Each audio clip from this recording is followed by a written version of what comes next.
오늘 본문을 나누기 전에 그간의 이야기의 흐름들을 정리해 볼 필요가 있겠습니다. 하나님께서는 죄인인 이스라엘이 그들을 위한 여호와 하나님을 버리고 인간 왕을 구하며 그 인간 왕에게 기대기를 원할 그때에 하나님께서 세우시는 왕을 통하여서 그리고 그 왕이 세워가는 그의 이야기를 통하여서 과연 이스라엘을 위한 것, 이스라엘 자신들을 위한 것이 무엇인지, 무엇이 선하고 옳은 길인지 가르치시고 계십니다. 이게 사무엘서에 쭉 이어오는 이야기의 흐름입니다. 이런 하나님의 수고를 뒤로하고 죄인들은 스스로 왕이 되고자 하고 또 그 왕의 자리에 오른 사람은 하나님을 가까이 하지 않고 주변 사람들을 가까이 하고 또 왕에게 이스라엘은 기업을 얻고자 합니다. 다윗은 하나님이 아닌 혈연에 기대고 이스라엘은 하나님이 아닌 왕에게 자신들의 기업을 찾으려고 하였습니다. 압살롬의 반역과 죽음, 이후 다윗의 귀환하는 과정에 일어나는 변론들과 사건들 속에 이런 이야기가 지금 펼쳐지고 있는 거예요. 자, 하나님의 바람대로 지금 돌아가고 있습니까? 그렇지 못합니까? 그렇지 못하다라는 거예요. 그러면 하나님의 바람대로 돌아가지 않는 이때, 왕도 그렇고 백성들도 그렇고 이때 하나님께서는 어떻게 하실까요?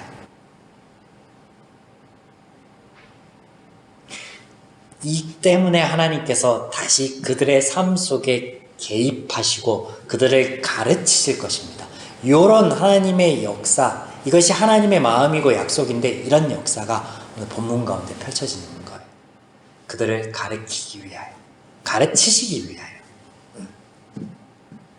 자, 이스라엘에게 해를 거듭하여 기근이 있다라는 말로 본문이 시작되고 있는데요. 이 기근 자체가 단순한 자연현상이 아니라 이스라엘에게 있어서는 경고등이에요. 근데 그 경고등이 계속 깜빡 하는데 해를 거듭하고 또 해를 거듭하고 기근이 계속되는데 잠잠한 거예요. 잠잠한 거예요. 기근, 하나님과 이스라엘 사이에 언약 안에 있는 곳으로 그들이 언약의 말씀대로 삶을 살아가고 있지 않은 결과가 이 기근이에요. 기근.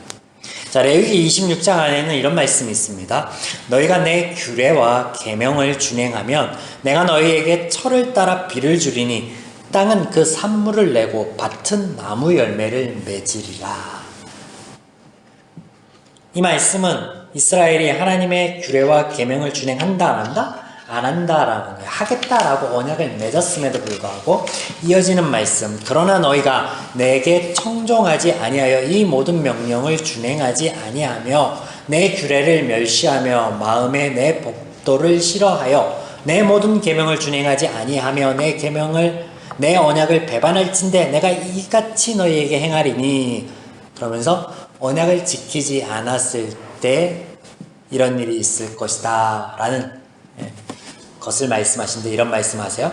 내가 너희의 세력으로 말미암아 교만을 꺾고 너희의 하늘을 철과 같게 하며 너희 땅을 놋과 같게 하리니 너희의 수고가 헛될지라 땅은 그 산물을 내지 아니하고 땅의 나무는 그 열매를 맺지 아니하리라.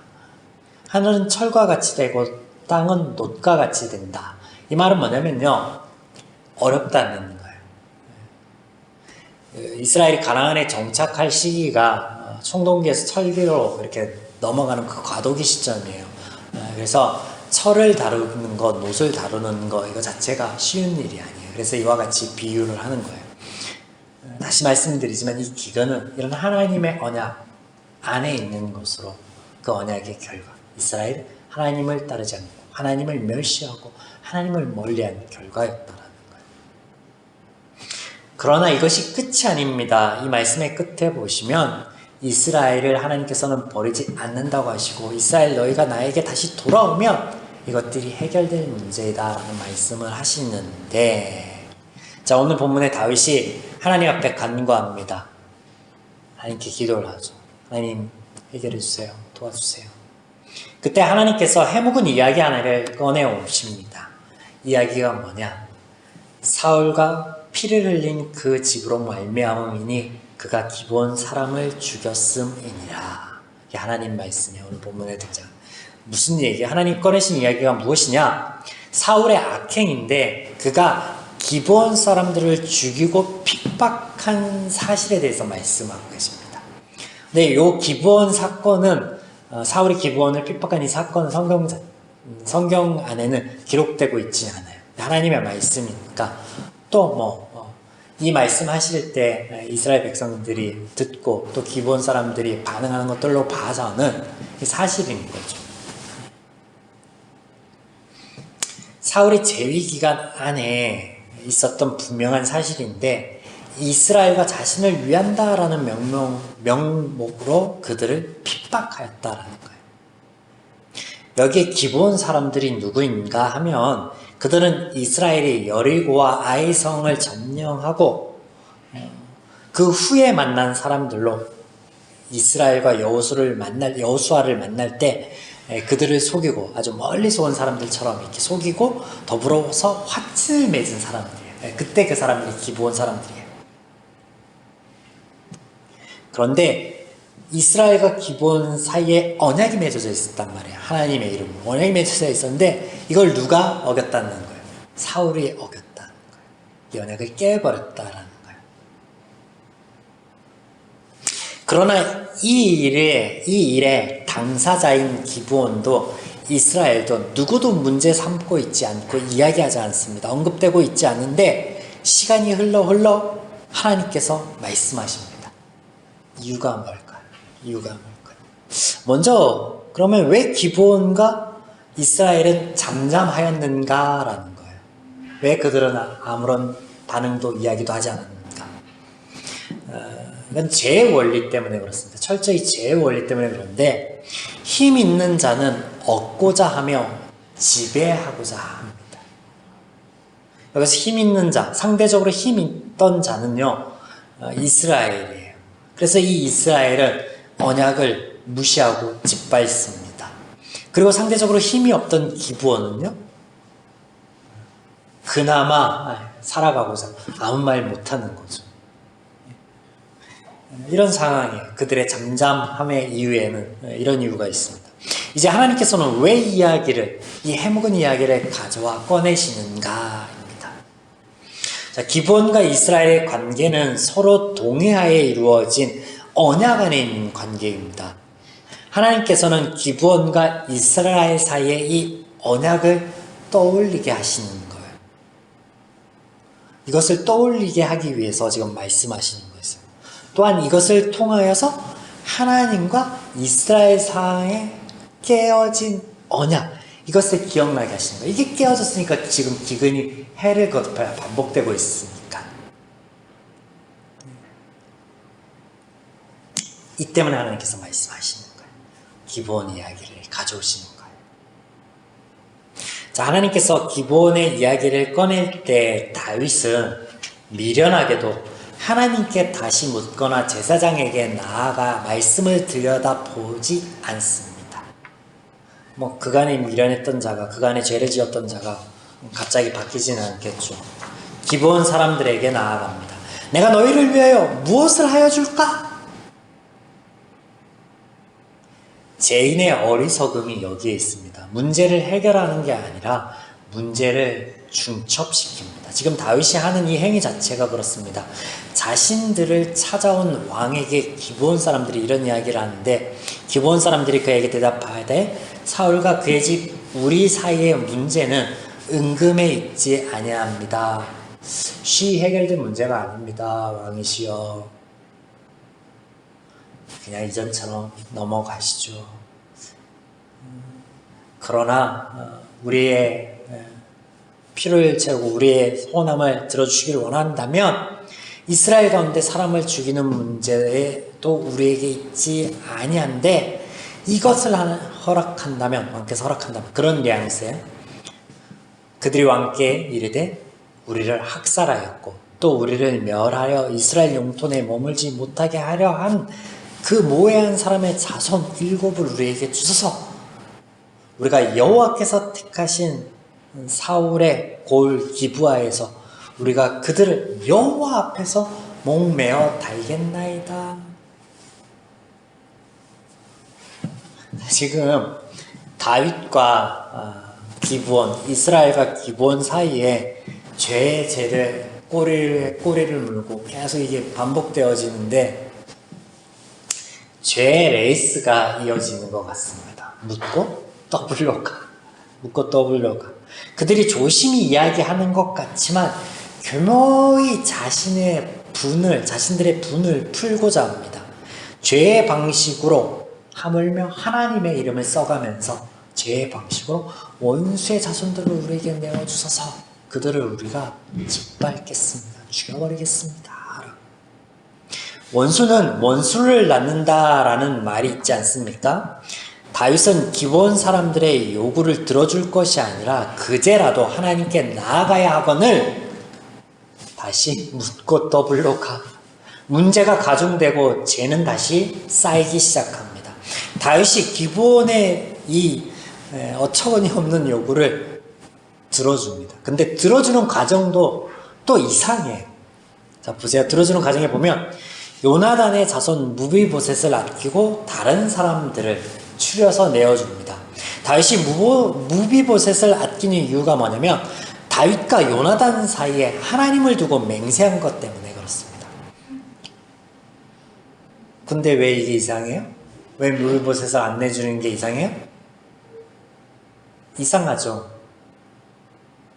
뭐냐면 지금 다윗이 판관이 되어서 죽을 자와 살 자를 지금 가리고 있습니다. 하나님도 안 하시는 것을 지금 하고 있어요. 하나님도 자신의 잘못 앞에서 용서하시고 은혜를 베푸셨는데 다윗이 지금 그 짓 하고 있는 거예요.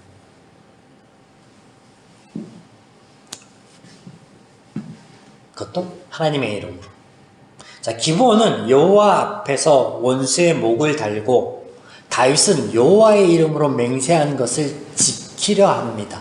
여러분, 이런 대목이 재밌는 거예요. 죄인들은 하나님과 맺은 언약 자체는 지키지 않아요. 지금 하나님과 맺은 언약을 지키지 않아서 문제가 발단이 되었는데 그 언약을 지킬 생각은 안 하고 하나님의 이름으로 사람과 사람 사이에 맺은 언약은 지키려 합니다. 우선순위가 어디에 있는 거예요? 물론 언약, 약속은 지켜야 되죠.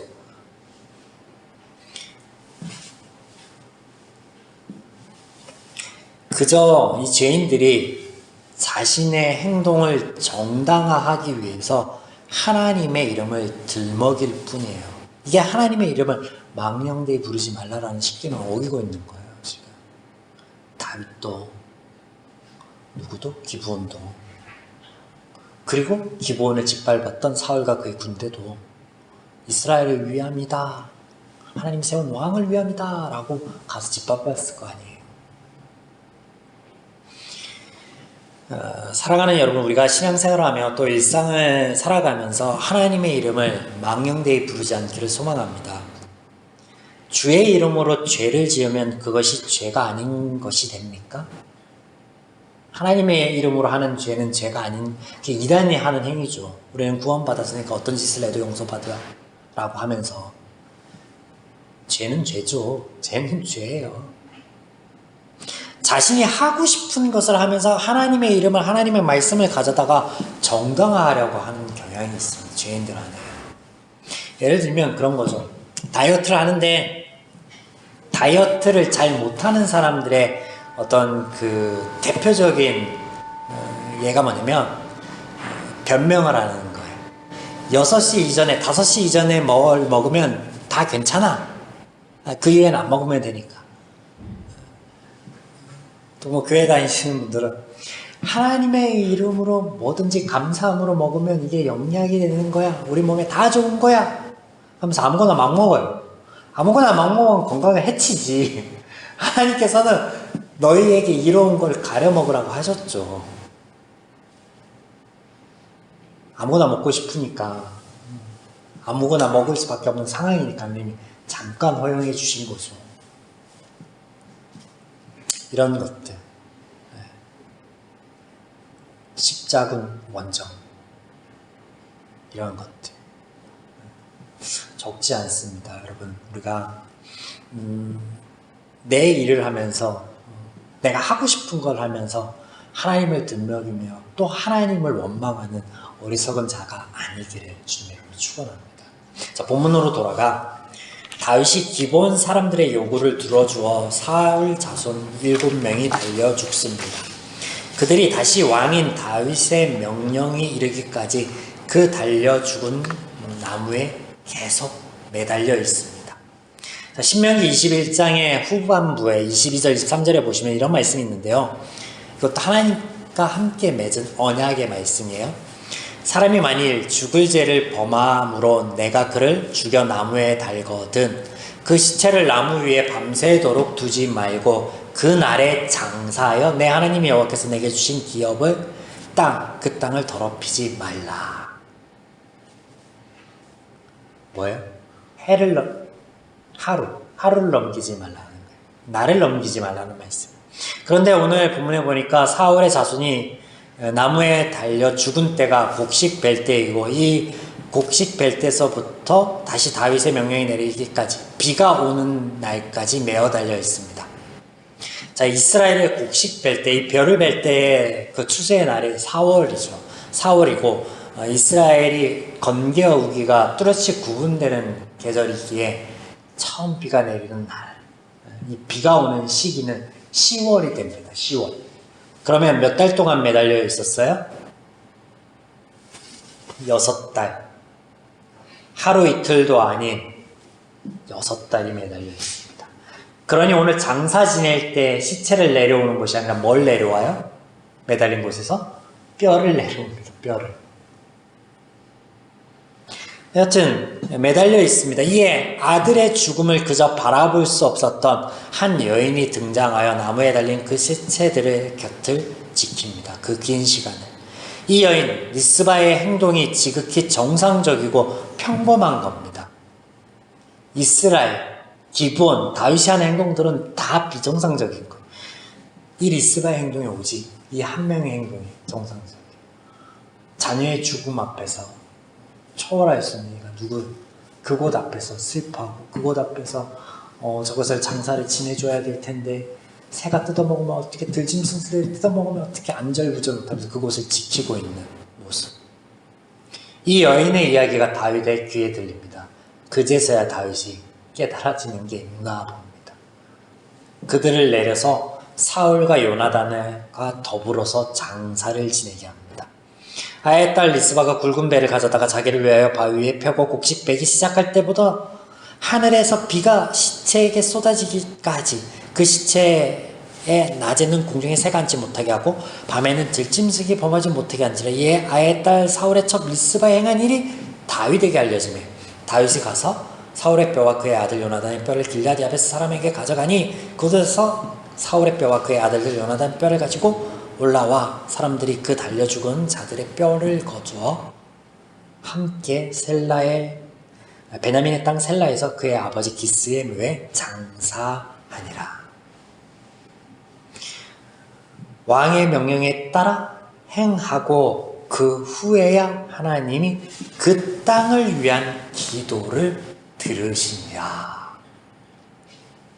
자, 여기 등장하는 그 후에야 이런 성경 구절이 우리로 하여금 오해를 불러일으키기에 딱 좋은 구절입니다.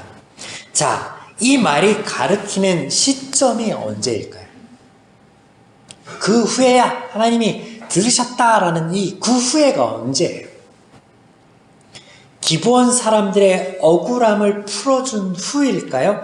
아니면 장사 지내는 일이 거행된 후일까요? 전자이다, 후자이다? 후자이다. 근데 대부분 우리가 성경을 읽을 때는요, 전자로 생각합니다. 그렇다면 이런 시점의 구분이 무엇이 다른가? 엄청 다르죠. 엄청 달라요. 기브온 사람들의 억울함을 풀어주기 위하여 잘 살고 있는 사울의 후손들을 잡아다가 죽인다? 여기 어디에도 하나님의 방식, 하나님의 마음과 공의가 없습니다. 이거는 앞서 말씀드렸지 죄의 레이스의 결과예요. 묶어 더블로 가. 그 결과. 그런데 그 결과 후에 하나님이 들으셨다라면 정말 이상한 거예요. 하나님이 죄를 독려하는 것도 아니고 말도 안 되는 거예요. 제가 거듭 강조하여 말씀드리지만 하나님께서는 피의 보복으로 가해자와 피해자 또 그들의 가족들의 피폐한 삶을 살아가는 걸 원치 않습니다. 그래서 어떻게 하여 이의 피의 보복을 자제하고 막을 수 있는 도피성이라는 제도를 마련해 주시는 분이에요. 그런 하나님께 묻지 않았으니까 다윗이 기브온 사람들의 말에 듣는 거예요. 죄의 미련함이죠. 죄인의 미련함.